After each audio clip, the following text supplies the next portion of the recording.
تو یہی ہم کہتے تھے کہ صوبائی گورنمنٹ جو ہے اس کو اتنا مینڈیٹ تو آپ دیں کہ آئیں اس کے ساتھ بیٹھیں, اس سے بات کریں, یہ نہیں کہ آپ بند کمروں میں فیصلے کریں اور وہ تھوپ دیں. اتنی ساری بات تو تھی. یہ تو پہلے دن سے آپ کو کہہ رہے تھے آپ آئیں, آ کر بیٹھیں, اور اس کے بعد آپ کے سی ایم کتنا اچھا لگا کہ میری بات سنیں, کتنا خوبصورت لگ رہا تھا کہ ایک عوامی نمائندہ اس میٹنگ کو چیئر کر رہا تھا اور اس کو بریفنگ دی جا رہی تھی اور اس کے لوگوں کو اعتماد مل رہا تھا کہ یہ جو کچھ بھی کرے گا ہمارے لیے بہتر ہوگا. بات سنیں, بات کوئی نہیں ہوتی, بات صرف اعتماد میں لینے کی ہوتی ہے. وہاں کے لوگوں کو یہ ریئلائز کروانا ہوتا ہے کہ نہیں آپ بھی کچھ ہیں, اور وہ ریئلائز ہوا ہے کافی حد تک. میں اس میں شکریہ ادا کرتا ہوں سارے لوگوں کا جس سارے کون, اسٹیبلشمنٹ کا, حکومت کا, صوبائی حکومت کا, کہ وہ بڑی اچھی پیش رفت ہوئی. ٹھیک, یہ بالکل درست بات ہے. اور پولیٹیکل ڈفرینسز جو ہیں وہ اپنی جگہ ایگزسٹ کرتے ہیں, زمانے سے ہیں, ازل سے ہیں, ابد تک رہیں گے. لیکن یہ پولیٹیکل ڈفرینسز تو اس حد تک ہے نا کہ گورنمنٹ اور باقی لوگ اتنی بھی نہیں گنجائش پیدا کر رہے کہ پچھلے 2 سال سے ہمارا لیڈر جیل میں بند ہے اور ابھی تک نہ کسی فیملی کی ملاقات ہوئی ہے, نہ کسی دوست کی ملاقات ہوئی ہے. کل سپریم کورٹ آف پاکستان نے ایک وکیل کو اجازت دی ہے کہ جائیں آپ اپنے لیگل ایشو ڈسکس کریں آفٹر 3 منتھ. 2 دسمبر کے بعد ابھی تک فیملی کے کسی بندے کی نہیں ملاقات ہوئی. ہی واز ان سولٹری کنفائنمنٹ, اور 14 دن سے زیادہ نہ تو کوئی نیشنل لاز اور نہ انٹرنیشنل لاز اجازت دیتے ہیں کہ آپ کسی بھی شخص کو, وہ دہشت گردی کیوں نہ ہو, آپ اس کو سولٹری کنفائنمنٹ میں رکھیں. رانا صاحب وہ اپریشیٹ کر رہے ہیں, وہ کہہ رہے ہیں دیر کی مہرباں آتے آتے, لیکن اچھا کیا. اب دیر آیت درست آیت, بلکہ اب کیا اس کے پولیٹیکل امپیکٹ بھی ہوگا, یا یہ صرف کوارڈینیشن ایڈمنسٹریٹو لیول پر ہی رہے گی, اور وہ جس طرح ریلیف اپنے لیڈر کے لیے مانگ رہے ہیں وہ ریلیف بھی آپ لوگ دلا سکیں گے انہیں؟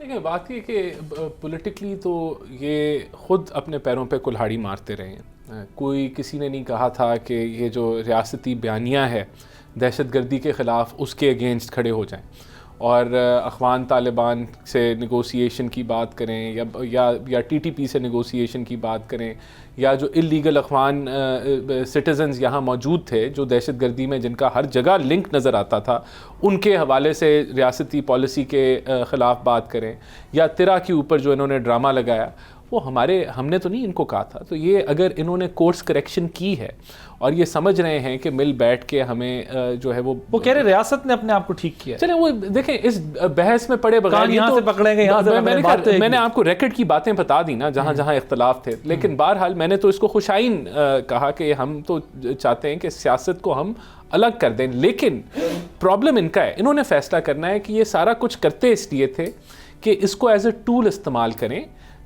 ریاست کو کے اگینسٹ کھڑے ہو کے ایز اے ٹول استعمال کریں, failed to achieve their target کہ خان صاحب کے لیے ریلیف حاصل کر لینا. ان ساری چیزوں کو ایز اے ٹول استعمال کرنا کہ اینڈ میں جی ہماری یعنی کہ, تو میں سمجھتا ہوں کہ یہ اگر یہ لائن پہ آئے ہیں اور ان کو ذمہ داری کا احساس ہوا ہے کہ ان کو کس لیے حکومت میں لایا گیا ہے لا اینڈ آرڈر کو ٹھیک کرنے کے لیے, اچھی بات ہے. اگر انہوں نے 18ویں ترمیم کے بعد ہوئی تھی وہ ان کی کال پہ ہوئی تھی یا پی ایم نے بلایا تھا انہیں؟ دیکھیں میں تو سمجھتا ہوں یہ بھی بڑی ایک چھوٹی لیول کی بحث ہے کہ بہت اچھی بات ہے اگر جس کسی چاہے وہ انہوں نے انیشیٹ کیا تھا یا آپ نے بلایا. میں سمجھتا ہوں یہ چھوٹی بات نہیں, میں کہتا ہوں یہ خوشائن بات ہے کیونکہ ایک اسٹیل میٹ تھا, ایک چیف منسٹر کی پرائم منسٹر سے ملاقات نہیں ہوتی تھی, ایک چیف منسٹر پرائم منسٹر صوبے کے میٹر پہ آپ کو یہ بتاتا ہوں, اگر میں یہ کہوں صوبے کے فنڈز تھے, صوبے کے پیسے تھے, وہ مسئلے ڈسکس نہیں ہو رہے تھے, یہ اپنے پولیٹیکل ایشوز پہ تھے, آپ اپنے پولیٹیکل ایشوز پہ تھے. یہ میرے نزدیک بڑی ڈیولپمنٹ ہے, میں خود اس کو اپریشیٹ کروں. اگر آپ کے میں سوال کا جواب دوں اور میں یہ کہوں کہ یہ خود انہوں نے سیکھ کی میٹنگ,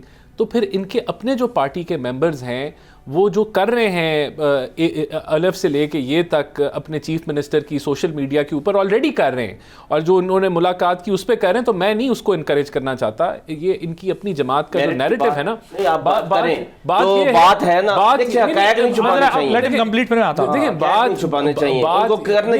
بات یہ ہے کہ ان کا جو اپنا نیریٹو ہے نا اس کے یہ قیدی ہیں. ابھی اچھی بات ہے کہ اس نیریٹو سے یہ نکل کے یہ کر رہے ہیں. اب یہ سسٹینیبل ہے نہیں سسٹینیبل یہ اللہ کو پتہ ہے. بہرحال اچھی یہ ملک کے لیے اچھی بات ہے. اپیرنٹلی آنیسٹلی اسپیکنگ یہ جو پچھلے ایک ہفتے کی 2-3 ملاقاتیں ہیں یہ ملک کے لیے بڑی اچھی ہیں, بڑے اچھے, مطلب میں بطور جرنلسٹ بھی اگر دیکھ رہا ہوں تو وہ جو فوٹیجز آ رہی ہیں وہ اچھی ہیں. سیکیورٹی سے ریلیٹڈ میٹنگز ہو رہی ہیں, پی ایم سی ایم کی میٹنگز ہو رہی ہیں, پولیٹیکل ڈفرینس اسائڈ آپ لوگوں کو اس چیز کو تو ذہن میں رکھنا ہی ہے. اب آپ یہ کہہ رہے ہیں کہ چلے انہوں نے سیکھ کی, وہ ڈزنٹ ریلی میٹر, میں اگری کرتا ہوں, لیکن ایک اچھی ڈیولپمنٹ تھی. شفقت صاحب, آپ لوگ اس سے آگے اب گورنمنٹ سے اور کیا ایکسپیکٹ کرتے ہیں؟ پہلی بات یہ ہے کہ ان کے بس میں کچھ نہیں ہے, ان کو بھی جو ڈائریکشن ملتی ہیں وہ کرتے ہیں. اچھا, ان سے چاہیں تو تب کہ یہ ایک قیدی کی ملاقات نہیں کروا سکتے ایک سی ایم سے, ان سے ہم نے کیا چاہنا ہے بھائی صاحب آپ مجھے بتا دیں. ان کے بس میں کچھ ہے جو ہم نے ان سے چاہنا ہے. ٹھیک ہے, ملک کو جیسے دھکا لگایا ہوا ہے انہوں نے, فرینڈز آف کورٹ بنا دیا نا سلمان صفدر صاحب کو. فرینڈ آف کورٹ کیا ہوتا ہے؟ ہر بندے کو حق ہے کہ خان صاحب پر 300 کیسز ہیں, تو 300 کو سلمان صفدر دیکھ رہے ہیں. ان میں سے جتنے کا ٹرائل چل رہا ہے سب کا ٹرائل نہیں چل رہا, ٹرائل 10 12 14. تو وہ رپورٹ دیں گے نا ان کی ہیلتھ کنڈیشن کیا ہے, پوزیشن کیا ہے, اس کے اکارڈنگلی. دیکھیں صحیح, یہ کوئی اتنی بڑی بات ہے کہ اس کو کیا جائے کہ جی بہت بڑا ریلیف خان تو اس کو اپریشیٹ کر رہی ہیں. نہیں اپریشیٹ, سلمان اپریشیٹ کر رہے ہیں. میں وکیل ہوں, میں اپریشیٹ نہیں کرتا. تو وہ دونوں غلط کر رہے ہیں. اچھا, ان کی اپنی مرضی ہے, میری بات سنیں گے نہیں سر, لیکن یہ تو بتائیں نا, اگر آپ کہہ رہے ہیں میں اپریشیٹ نہیں کر رہا تو وہ غلط اپریشیٹ کر رہے ہیں. نہیں, وہ اگر کر رہے ہیں نا اپریشیٹ تو انہیں یہ کہنا چاہیے کہ بہت دیر کر دی ہے. اس بات میں بھی اپریشیشن والی کیا بات ہے اس میں؟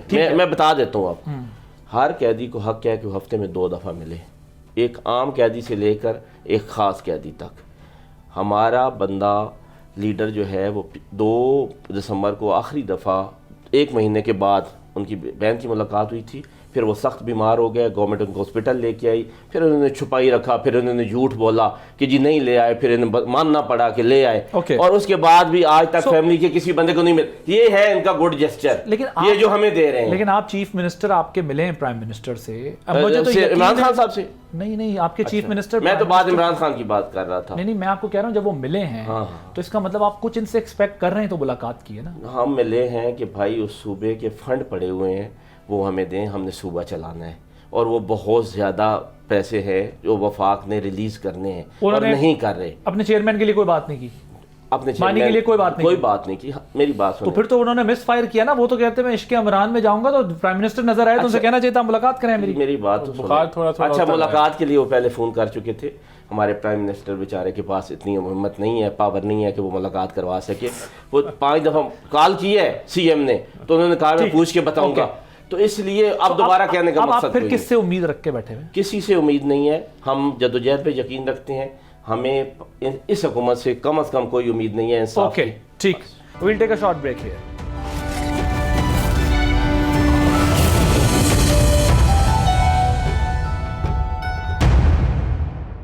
Welcome back. آپ سے وہ کہہ رہے نہیں بھئی حالات کیا ایک پکچر بن رہی ہے, کچھ کورٹ کی طرف سے جس طرح ان کی فیملی تو کہہ رہی ہے یہ بڑا ریلیف ہے, مطلب وہ تو اپریشیٹ کر رہے ہیں. شفقت صاحب کی اپنی ایک پوزیشن ہے, وہ کہہ رہے ہیں میں نہیں اس کو اپریشیٹ کرتا.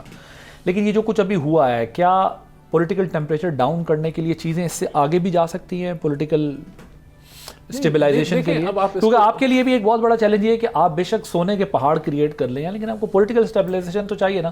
اب چاہے وہ سی ایم کی فوٹو آپس کے ذریعے آپ کو ملے, لیکن پولیٹیکل اسٹیبلائزیشن کے لیے آپ کو ڈائلاگ ڈسکشن تو کنٹینیو کرنی. کیا اس سے آگے بھی چیزیں جا رہی ہیں؟ میں سمجھنا چاہتا ہوں. آپ دیکھیں, ہماری طرف سے تو ہمیشہ اس سے آگے ہی چیزیں گئی ہیں, اور مثبت ہی ہم نے رستہ دکھایا ہے. بات چیت کا رستہ پرائم منسٹر شہباز شریف نے ہمیشہ اس کا ذکر کیا ہے, ایشو کیا ہے.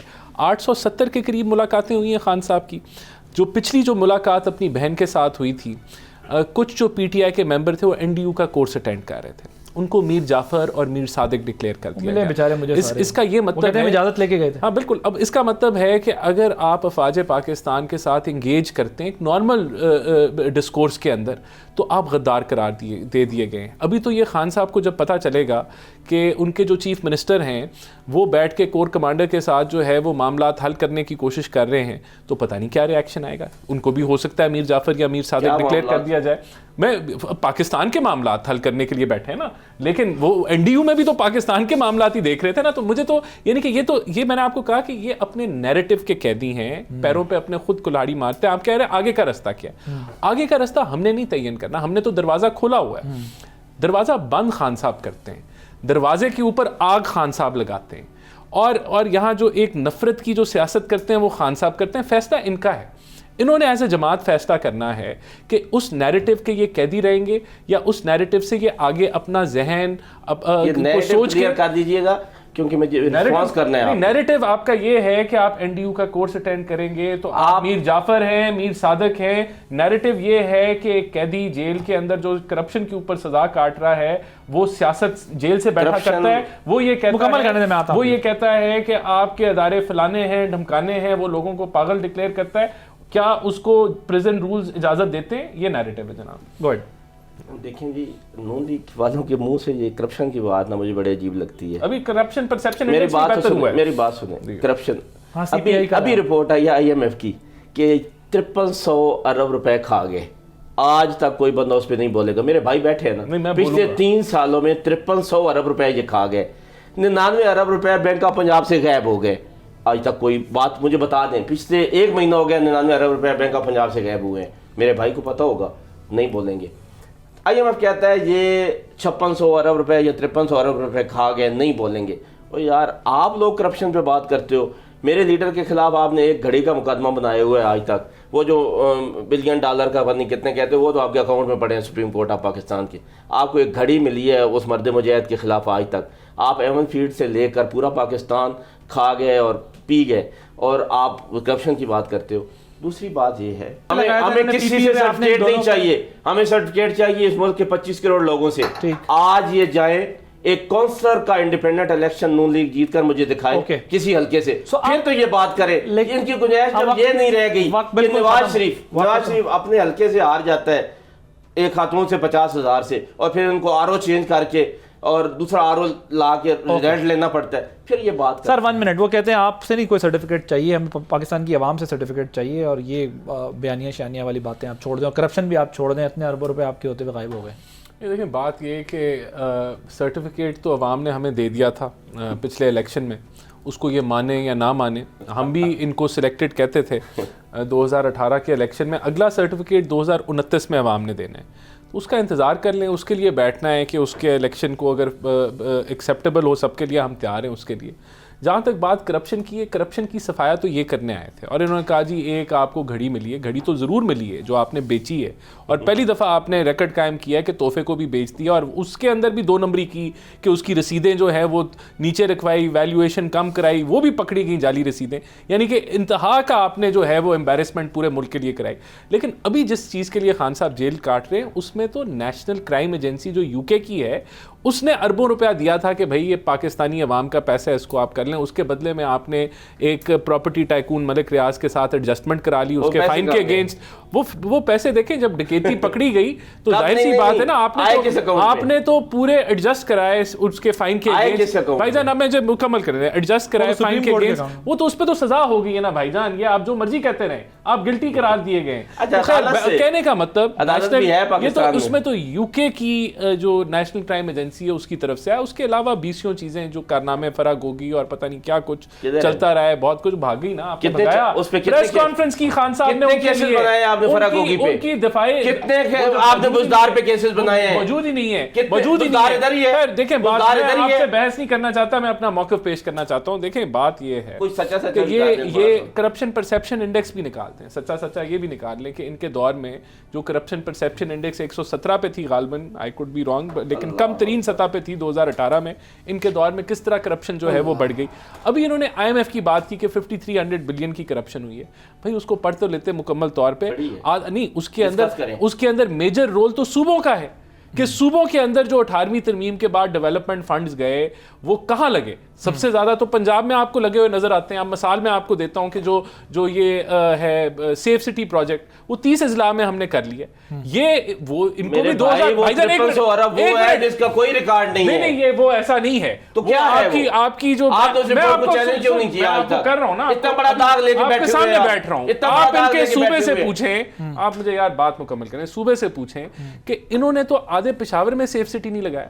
تو وہ جو 2010 کے NFC ایوارڈ کے ان کو اربوں روپے ڈیولپمنٹ کے ملے, وہ جو 5300 ارب کی بات کر رہے ہیں, اس میں صوبوں کے ڈیولپمنٹ بجٹ کا میجر کردار ہے, جس کا جواب ان کو دینا چاہیے, جو کہ یہ گھما پھرا کے خدا جانتا ہے. اچھا مجھے یہ بتائیں کہ وہ 5300 ارب روپے کی جو چوری ہے اس کا یہ جواب نہیں دیں گے. ابھی تو دیا جواب, نواز شریف سے چوری سے لے کر مریم نواز کی چوری تک, اور شہباز شریف سے لے کر حمزہ کی چوری تک بات گھماتے ہی ہیں. IMF کی رپورٹ کو چیلنج کریں کہ بھائی کوئی کرپشن نہیں ہوئی ہے, یہ فنڈ یہاں پہ لگے ہوئے ہیں. IMF نے کہا ہے کہ صوبے میں سب سے زیادہ کرپشن ہے, 5300 آپ کے صوبے میں 12 کھا گئے ہیں, آپ نے کوئی ترقی آپ کا کام نہیں کیا, اور پیسے دے, ہمیں ترقی بھی کریں گے, ہمارے پیسے دے. کھا گئے. اس لیے ان کو میں تو صرف اتنا کہتا ہوں کہ جو بات ہے میرٹ کی وہ کیا کرے, اور جو ریکارڈ کی بات ہے وہ کیا کرے. اوکے, ایک ظاہر ہے یہ آپ لوگوں کا اپنا پولیٹیکل ڈفرینسز ہیں اپنی جگہ سب چیزیں, لیکن ایک چیز یہ ضرور ہے کہ 18ویں ترمیم کے بعد شفقت صاحب یہ نقصان ضرور ہوا. یہ ضرور فگر آؤٹ ہونا چاہیے کہ یہ 5300 ارب روپے ایگزیکٹ کس طرح صوبوں میں جا کے وہ ہوئے ہیں, لیکن یہ بات درست ہے کہ صوبوں وفاق مانگتا رہا, پوری دنیا سے لاتا رہا ہے اور دیتا رہا ہے, اور جب صوبوں کے پاس چلا جاتا ہے, صوبے نہ جو آپ کی ڈیٹ سروسنگ ہوتی ہے اس کے اندر ان کی کوئی کنٹریبیوشن تو نہیں ہے نا ظاہر ہے, لیکن وہ پیسے جو صوبوں کو 18ویں ترمیم کے بعد امپاورڈ کر کے دیے گئے اس کی کوئی اکاؤنٹیبلٹی نہیں ہے. یہ نہیں پتہ چلتا کہ وہ کہاں لگے ہیں کہاں نہیں لگے. یہ بلین ہونی چاہیے. میں پرنسپل میں regardless of any political party بات کر رہا ہوں, میں صوبے جو بھی جہاں گئے ہیں جو صوبہ بھی ہے جہاں پہ بھی ہے, IMF کا اتنا بڑا داغ جو اپنے اوپر لے کر بیٹھے ہیں, اس کو ڈسکس کریں کہ جی یہ پیسے یہاں پہ لگے ہیں, فلانا صوبہ جو ہے اس کا اتنا چوری کی ہے, یہ سامنے لے کے بتانا چاہیے, کیوں چپ کر کے بیٹھے ہیں. رانا صاحب یہ بتائیں, یہ جو گزشتہ روز ابھی سولر صارفین کے لیے آپ لوگوں نے نیٹ بلنگ کی پالیسی انٹروڈیوس کرائی ہے, کمال ہے, وزیر توانائی اس کو ڈیفینڈ کر رہے ہیں, وزیر اعظم ریویو میں چلے گئے, عوام جو ہے وہ اس وقت ہوا میں دیکھ رہے ہیں. سو یہ کیا ہے, کیوں اتنی کنفیوژن کریٹ کی ہوئی آپ لوگوں نے؟ یہ دیکھیں کنفیوژن نہیں ہے, ایک ایشو ہے. شروع میں پاکستان نے پچھلے 3-4 سالوں میں ایک میسو سولر ریولوشن آیا, اور سولر پہلے میں آپ کو یہ بتا دوں کہ یہ تقریباً جو نیٹ میٹرنگ کی ہم بات کریں یہ 1% صارفین ہیں ٹوٹل کنزیومر میں سے, جو کہ 4,66,000 ہیں, اور ٹوٹل کنزیومر جو ہیں وہ جن کے پاس نیٹ میٹرنگ نہیں ہے وہ تقریباً 3,70,00,000 کے قریب ہیں. تو ہم جو بات کر رہے ہیں نا نیٹ میٹرنگ کی, یہ 1.2-1.3% صارفین کی بات کر رہے ہیں. نمبر ایک دیکھیں ایشو کیا ہے, ایشو یہ ہے کہ آپ کی ایک گرڈ کی کیپیسٹی ہوتی ہے کہ وہ سولر کی انڈکشن کس حد تک کر سکتا ہے. سپلائی ڈیمانڈ اس کو ڈیفائن کرتی ہے. جب سولر نہیں تھا تب وی ور ویلکمنگ کہ سولر لے کے آئیں, لیکن آج ایک اوور سپلائی جو ہے وہ سولر کی ہونا شروع ہو گئی ہے, اور اس ٹائم کے اوپر ایک گرڈ کی کیپیسٹی بھی پیک کر گئی ہے سولر کو ریسیو کرنے کی. اب جب آپ سولر کو ریسیو کرتے ہیں تو آپ ایک تو جو صارف جو جتنا اس نے بجلی اس کو ملی اتنی اس نے اپنی سولر سے بنائی وہ اس نے استعمال کر لی, جو اضافی ہے وہ ایکسپورٹ کرتا ہے. اس کے اندر جب اس کو آپ وہ نیٹ کرتے ہیں تو اس میں آپ کو گورنمنٹ جو ہے وہ آپ کو یونیفارمٹی لے آئے نا, سب کے لیے ایک ہی پالیسی کر دیں, ایک ہی پالیسی لے کے آ رہے ہیں. دیکھیں اس کو دیکھیں نہیں, اب اس میں کمال کیا ہوا ران صاحب, پہلے آپ کے پاس بجلی شارٹ تھی, آپ نے لوگوں کو کہا سولر لگا لو. میں ذرا سمپل کرتا ہوں لوگوں کے سامنے میں, کیونکہ اس سبجیکٹ پہ زیادہ ڈیٹیل سے بھی بات کریں گے, ٹائم کم ہے. آپ کے پاس بجلی شارٹ تھی, آپ نے کہا سولر لگا لو, سولر لگا, سولر پہ آپ لوگوں نے ٹیکس لیے, ڈیوٹیز آئیں, ٹھیک ٹھاک پیسے کمائے حکومت نے, ڈیوٹی لگی نہیں, یہ سیل ٹیکس فری آ رہا تھا, سیل ٹیکس فری رہا ہے ابھی پچھلے صرف بجٹ میں. ٹھیک ہے, پھر لوگوں نے سولر لگایا, اربوں روپے کی انویسٹمنٹ اس پہ کی. جب لوگ سولر کے اوپر آئے تو اب آپ نے بتا دیا کہ یار چونکہ ہماری پاس اپنی ہوم گرون انرجی ہے بہت زیادہ, ہم اپنی پروڈکشن کر رہے ہیں, سو ہمیں آپ کی اب اس بجلی کی ضرورت بھی نہیں ہے. ایک تو یہ فیکٹر ہے. دوسرا فیکٹر یہ کہ آپ کو ہم جس ریٹ میں دے رہے ہیں وہ فیزیبل نہیں ہے, اور لائن لاسز اور یہ ساری چیزیں نال. اب لوگ جو ہے وہ بیچارے جب انہوں نے لگا لیا, یا تو آپ آج سے جب 3 سال پہلے 2 سال پہلے آئے تھے آپ ڈسکریج کر دیتے یار یہ ریولوشن آنے والا ہے, اس کو ذرا روکیں جگہ پہ, نہیں تو ہماری اپنی بجلی کون خریدے گا, وہ یوز کیسے ہوگی, سارا نال. اس کنفیوژن سے ایک یہ امپریشن تو جاتا ہے کہ یہاں پر انویسٹر ہو یا لوکل کنزیومر ہو, دونوں ہی وہ کنفیوز رہتے ہیں یار, جو کوئی بھی پالیسی ہمیں کیا پتا 2-3-4 سال بعد یہ چینج ہو جائے گی. تو یہ ایک کنفیوژن کریٹ ہو گئی ہے لوگوں کے ذہن میں, اب لوگوں نے لگوا لیا ہے اور لوگ جو ہے آسمان کی طرف دیکھ رہے ہیں. اس کا جواب بڑا سمپل سا جواب ہے, یہ جو سولر پالیسی اس کو تقریباً اب 10 سال ہو گئے ہیں. اب 10 سال بعد اس کو آپ نے پچھلے سال اس سے پچھلے سال بھی ریویو کرنے کی کوشش کی, لیکن ہمیشہ اس کو روک دیا جاتا ہے اسی پریشر کے تحت. ابھی دوبارہ اس کو اگر 10 سال بعد آپ کے پاس ایک پالیسی کی کنٹینیوٹی تھی اور فائنلی اس کو اگر ٹویک کیا جا رہا ہے سپلائی ڈیمانڈ کو دیکھتے ہوئے, تو میرے خیال سے یہ فیئر ہے. لیکن یہ بھی آپ کو پتا ہے نا, اس پہ بھی ڈالر کا دھندا ہوا ہے, پیسہ باہر ان کو پکڑا بھی گیا ہے جی, جنہوں نے وہ کیا ہے ان کے خلاف کارروائی بھی ہوئی ہے, ان کو جیلیں بھی ہوئی ہیں اور وہ ان کو پکڑا بھی گیا ہے. جی بھائی صاحب, گورنمنٹ نے پہلے ترغیب دی لوگوں کو کہ آئیں جی سولر لگائیں. جب لوگوں نے سولر لگا لیا تو آج انہوں نے ان سے بجلی لینا ہی بند کر دی. یہ اس سے بڑا ظلم کیا ہوگا؟ یہ کہہ رہے ہیں 1% ہے, اور بھائی 0.0001% لوگوں نے بسنت منائی تو آپ نے شور ڈالا ہوا ہے جی, اتنا جشن ہو گیا, حالانکہ وہ تو ٹوٹل 50,000 بندوں نے یا 30 سوری میں کہہ رہا ہوں 10,000 بندوں نے منائی ہونی ہے اور 50 لاکھ بندہ تو لاہور انٹر ہوا ہے. ٹھیک ہے بھائی میرے 50 لاکھ کو کہاں پہ آپ نے کھڑا کہاں پہ کیا چھتوں پہ؟ چھوڑ دیں اس بات کو. جس طرح گاڑی کی اسی طرح جس طرح 2 کروڑ کلو مرغی کھا گیا لاہور والے, 1 کروڑ بندہ 2 کروڑ مرغی کھا گیا ان کے بقول 2 دنوں میں. یہ تو ان کی کیلکولیشن تو ایسی ہوتی ہیں. لیکن ان لوگوں کا قصور کیا ہے کہ آپ لوگوں کو ترغیب دیں, وہ ایک کام کریں اور پھر آپ اسی طرح جس طرح میڈم مریم نے کہا کہ آپ گندم اگائیں, میں آپ کی گندم خریدوں گی. جب ان کی گندم برداشت کرنے کا وقت آیا اور گورنمنٹ نے وہ 5,000 روپے بوری کے حساب سے خریدی جو آج 13,000 کی بک رہی ہے. اگر گورنمنٹ کی ایسی پالیسیز رہیں گی تو لوگ اپنے اعتبار نہیں کرتے, باہر سے کسی نے انویسٹمنٹ کرنے کیا آنا ہے. یہ 11 سال ہو گئے اس پالیسی کو, نیٹ میٹرنگ کی پالیسی کو. 11 سال بعد اس کو ریویو کر رہے ہیں. دنیا میں کہیں پر بھی اس کو ریویو کیا جاتا ہے, یہ انڈرسٹینڈیبل بات ہے. لیکن میں یہ کہہ رہا ہوں جو آج سے کچھ سال پہلے ایک پوری لاٹ آ رہی تھی نا سولر کی, تو گورنمنٹ اس کو تھوڑا سا ڈسکریج کر سکتی تھی. پالیسی بے شک بعد میں چینج کرتے لیکن سولر تو روک لیتے لوگوں کے. میں آپ کو یہ وثوق سے کہہ رہا ہوں کہ آج پہلے اگر پے بیک سال 1.25 سال تھا سولر کا, آج پے بیک 3-3.5 سال اس نئی پالیسی کے تحت ہوتا ہے. 3.5 سال کا پے بیک آج بھی کسی فائنینشیل اینالسٹ سے پوچھ لے ایک ایکسلنٹ پے بیک ہوتا ہے. انڈسٹری آپ لگاتے ہیں اس کا پے بیک 5 سال بعد ملتا ہے. تو یہ ابھی بھی ایک فیزیبل ایک چیز, ایک اتنی زیادہ اس میں بینیفٹ ہو رہا تھا لوگوں کو جو آن دا کاسٹ آف پیپل جن کا سولر نہیں لگا ہوا تھا, تو وہ انفیئر تھا. اس کی ایڈجسٹمنٹ ہے. بہرحال ابھی تو آئی پی پیز کا چھوٹا ٹریلر ہے, آپ اس کو سولر کو آئی پی پیز کا چھوٹا ٹریلر کہہ سکتے ہیں. مطلب یہ ہے کہ آپ نے بجلی پر اور پیٹرول پر ہی ملک چلانا ہے اور آپ کے پاس نہیں, سولر ابھی بھی وائبل ہے. اضافی ہے نا, سولر ابھی بھی وائبل ہے. بجلی تو ہمارے پاس اضافی ہے. بجلی کی تو یوٹیلیٹی نہیں, بجلی لوگوں کو بیچنے کے لیے بند کی ہے, لوگ اپنی استعمال کریں. نہیں, بجلی اضافی ہے ابھی بھی پاکستان میں. اگر انڈسٹری آج لگے تو پاکستان کے پاس اگر انڈسٹری چل رہی ہو تو یہ بجلی آپ کی گھریلو صارفین کو تو استعمال کرنے دیں, ان کی اپنی. اچھا, یہ بھی بڑی لمبی بحث ہے. مسئلہ یہ کہ گھریلو صارفین کو, یہ ایک لمبی بحث ہے. ہمارے یہاں گیس جس طرح دی جا رہی ہے لائن کے ذریعے, دنیا میں گیس نہیں دی جاتی. گیس تو بجلی دی جاتی ہے, گیس نہیں دی جاتی. ہاں, گیس ایک وہ ہوتا ہے. بہرحال تھینک یو سو مچ, آپ دونوں کا بہت شکریہ. ناظرین ایک بریک لیں گے, بریک کے بعد ایک اور امپورٹنٹ ایشو ڈسکس کریں گے after the short break.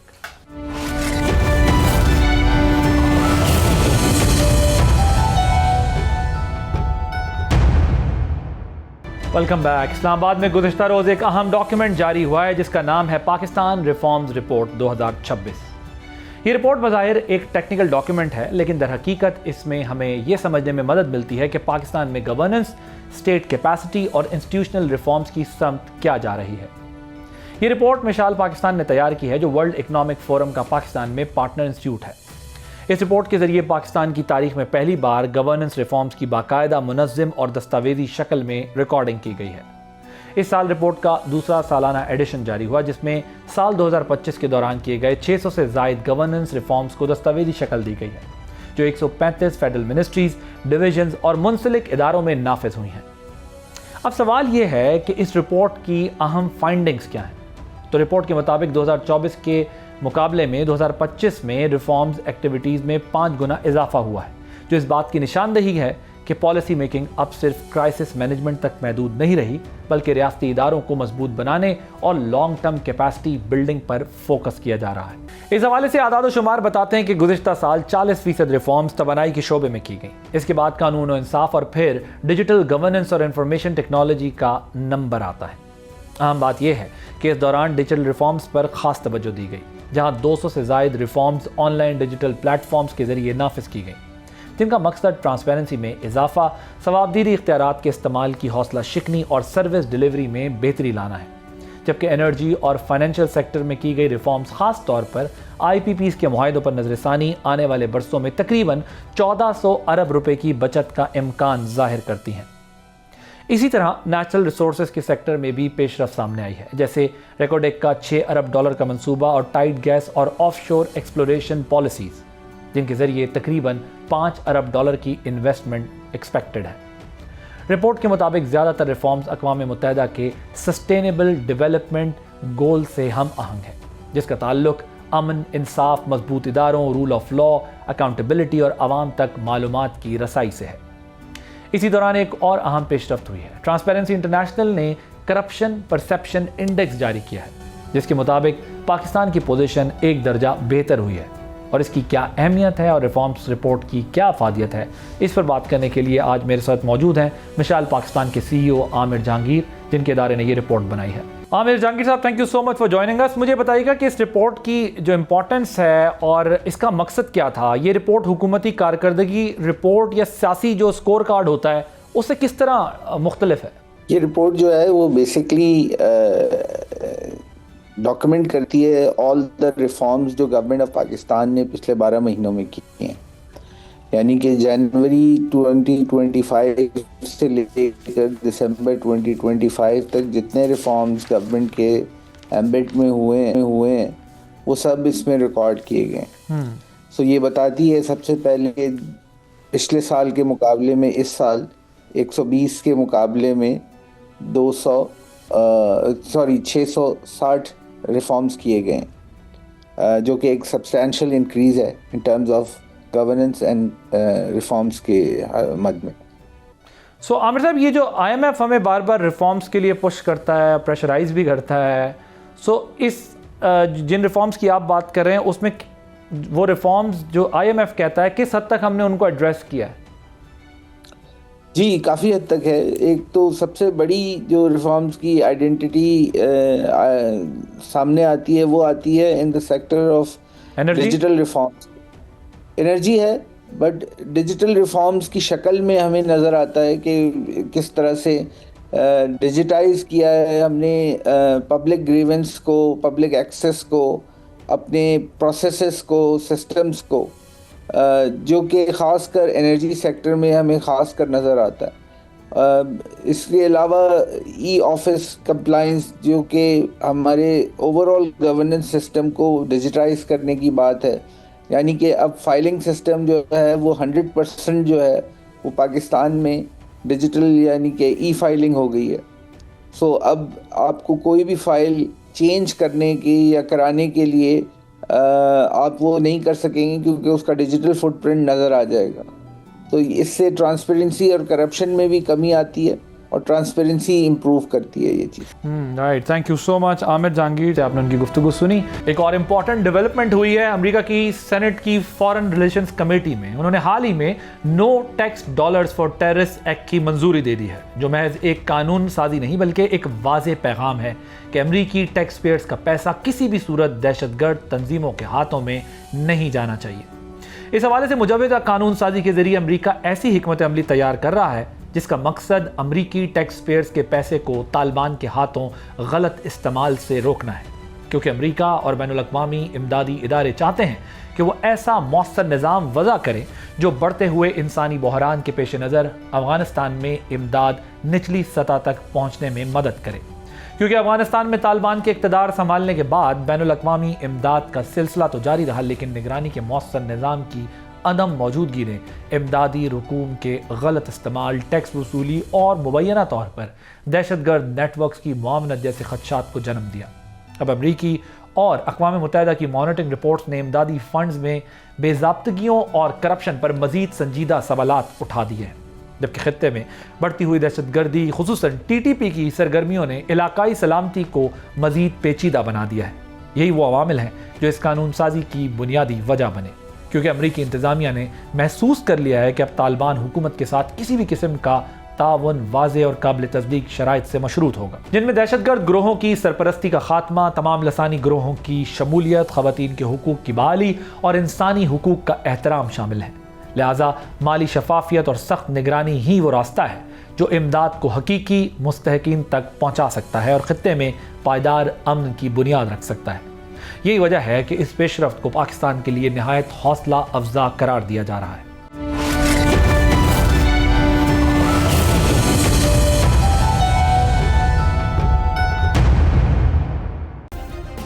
Subscribe کریں اور بیل دبائیں تاکہ کوئی خبر رہ نہ جائے.